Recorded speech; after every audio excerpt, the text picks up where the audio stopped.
اس وظیفے کو نہیں چھوڑے. سخت مشکل جب آتی تھی نا تو صحابہ پڑھا کرتے تھے حسبنا اللہ و نعم الوکیل، نعم المولا. پڑھیے گا حسبنا اللہ و نعم المولا و نعم النصیر. اس کا معنی بڑا خوبصورت ہے. بالکل سادہ سا مختصر سا معنی کرے نا تو اس کا معنی یہ ہے میرے لیے اللہ ہی کافی ہے، اللہ میرا مددگار ہے، اللہ بہترین مددگار ہے، اللہ بہترین کفایت کرنے والا ہے. اس وظیفے کو نہیں چھوڑے اور اس کے معنی سمیت اس کو یاد رکھیں. آپ محسوس کریں گے طبیعت طاقتور ہو گئی ہے، روح طاقتور ہوگی. اس کو بھولنا نہیں.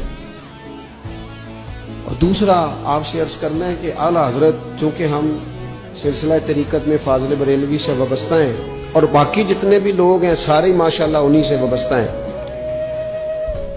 اعلیٰ حضرت نا لا حول ولا قوت الا باللہ العلی العظیم پڑھنے کی بڑی فضیلت بیان کرتے ہیں. یہ ایسا وظیفہ ہے جو سب کو آتا ہے نا ماشاءاللہ. نبی پاک علیہ السلام نے فرمایا یہ اللہ کے عرش کے خزانوں میں سے خزانہ ہے. اعلیٰ حضرت فرماتے ہیں 99 دفعہ پڑھو لا حول ولا قوت الا باللہ العلی العظیم.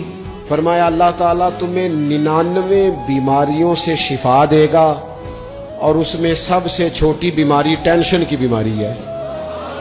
سب سے چھوٹی بیماری غم کی بیماری ہے، چھوٹی، باقی بڑی بڑی ہوں گی. اس وظیفے کو نہیں آپ نے چھوڑنا اور یہ پابندی کرنی ہے، کریں گے انشاءاللہ تعالی. اور تیسرا وظیفہ ہے درود پاک.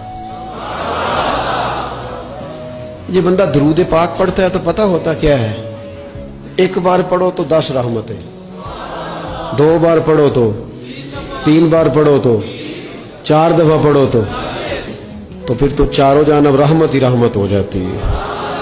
درود پاک کو کبھی نہ چھوڑو اپنی زندگی میں. آج آپ اپنے آپ سے عہد کریں کوئی رات ایسی نہ گزرے کہ درود پاک پڑھے بغیر ہمیں نیند آ جائے.